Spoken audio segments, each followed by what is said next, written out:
Ireland के खिलाफ दूसरे टी20 मैच में फास्ट बॉलर मोहम्मद आमर से मुतल्लक बड़ी खबर सामने आ गई। पाकिस्तान और आयरलैंड के दरमियान 3 मैचों पर मुश्तमिल सीरीज़ का दूसरा टी20 मैच आज खेला जाएगा।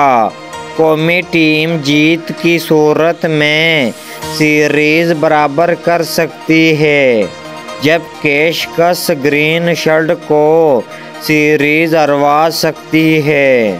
फास्ट बॉलर मोहम्मद आमर वीज़ा इशू में ताख़ीर के बायस आयरलैंड पहुंचे थे, जिसके बायस वो पहले मैच में शिरकत से महरूम रहे।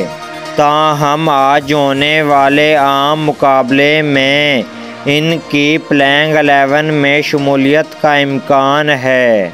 पहले टी20 मैच में आयरलैंड ने पाकिस्तान को 5 विकेटों से शिकस्त दी थी।